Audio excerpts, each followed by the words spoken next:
15 years old. I'm addicted to drugs, and I'm hitting bottom. I'm in San Francisco with friends. We are at a party, and we're doing drugs, not an unusual circumstance. I'm taking too much, and I'm taking clearly more than my share. My body fully revolts. After 3 days, I still can't sleep. I'm still coming down from that so-called high. And I get up from my rest, and I look in the mirror. I literally cannot see myself. I'm looking at the face of death. It's looking back at me. Do I want to live, or do I want to die?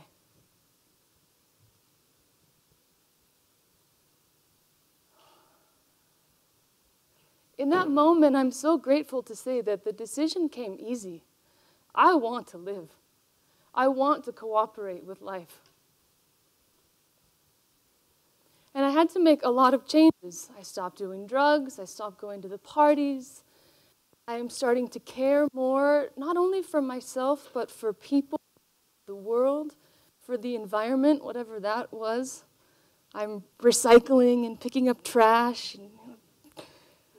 And that decision for me, it deepened over time. And I started to hit up against barriers, the ones that we all come to face. Every time we drive our cars, we're fueling war.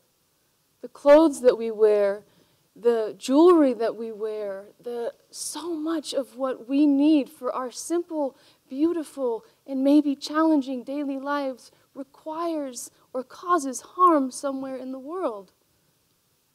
I'm coming of age and I'm realizing that I am inheriting a legacy of violence, a way of life that actively, consistently causes this suffering over time.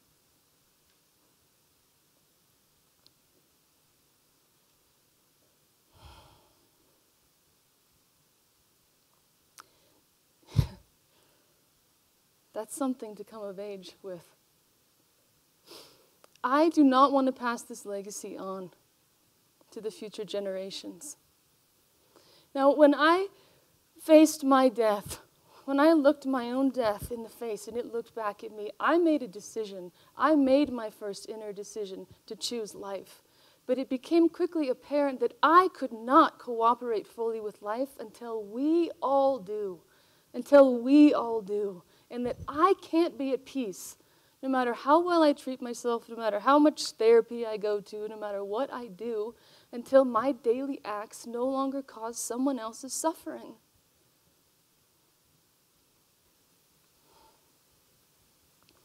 In that moment for me, when I hit that point of no return, and I said, I'm coming back, I was given an opportunity to pass literally from one phase of my life into the next.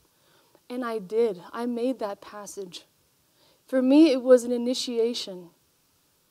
And I feel and I witness in the world that this is all of our opportunity now. We are faced with a mirror of destruction that our way of life has caused that is unprecedented. And all of us living today, we are the current generations that can see the change of this legacy of violence toward a legacy of stewardship. You know, women didn't used to be able to vote. Neither did black people. We have a black president today. And we will look back at this relationship that we have, this way of life, as something of the past. Maybe in the not-so-distant future. Boomers, every 8 minutes, one of you turns 65. Before you go, you might be able to see that change. I believe we will see that change. Because we've taken the mirror that far, the mirror that we need to complete the cycle of violence, to complete the feedback loop, to do the grieving we need to do to come to the other side and take our stand as stewards, like so many have already done. I am a veteran. I came back from war, and I said no more. I am a mother. I stand with my children. I am a farmer. With every crop, my soil is more full of nutrients. It's more full of life. I am an elder. In 1972, we saw this for the first time. We come from a planet. We want to protect this beauty. I am a native man. I have been a steward for time immemorial. I stand as a bridge between the old way and the new way. I'm coming of age. I'm taking a stand for the future generations. So many of us are standing together already at this threshold. We have made the decision. We want to cooperate with life. So many of us have already made that decision. And to face the unbearable grief that we all come to face when we decide, or when we hit that point inside that says, no, I want to care. No, I want to believe. No, I can envision and imagine another world. It is impossible to face those statistics alone. It is impossible to face the suffering that these beautiful young women described today alone. We have to stand together to face it. It's not a hero's journey. It's not a story of one person standing up to save the world and to make a difference with this great, American ideology of individualism strikes again. This is a community passage. And many of my mentors call this time the great turning, the turn from this legacy of violence to the legacy of stewardship. And that is what we're all bearing witness to now. We're getting the statistics, we're getting the tweets, the sticky notes, we're getting the memos, the faxes, Morse code. They'll send it in our dreams. All of creation is asking us, cooperate with life. This is what it looks like when we don't. The land that shaped us. We remember this.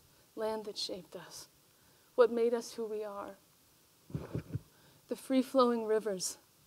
We remember our ancestors all the way back. How with every generation we have moved toward a better life. That's the movement over time. My grandmother came to America by herself on a ship at 16. She birthed and she raised 13 children in this country with that hope and that dream. We remember the future generations, our grandchildren, the young ones still to come, who are inheriting what we will leave behind for them, our legacy. My nephews, this boy, Finn, for me is my daily reminder. And he is a young astronaut in training. He's a great explorer. And his little brother, Sean, we call him Chunk, because he's just chunky.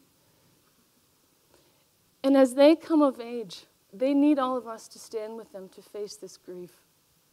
None of us can face it alone. These horrifying pictures, the Holocaust that we're witnessing again now, but this time not just to people, also to the earth. Our mountains, our seas, our birds, our forests,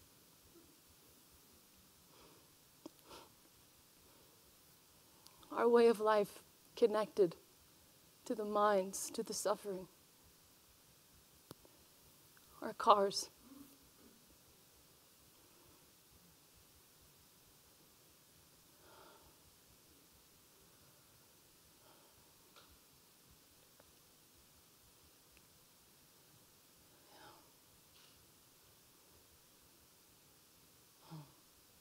The unthinkable becomes possible when we believe that it is. We have the opportunity to make this turn, to make this great crossing. And I ask you to look in the mirror and to envision and to see that world with the clean, free-flowing rivers. You can reach your hands in and literally drink again from the river. Clean, delicious water, to picture this world and to see it. And the question will come, do you believe it's possible? I ask all of you to join me, to come aboard, and to believe again. All aboard! Stewards, we're going home.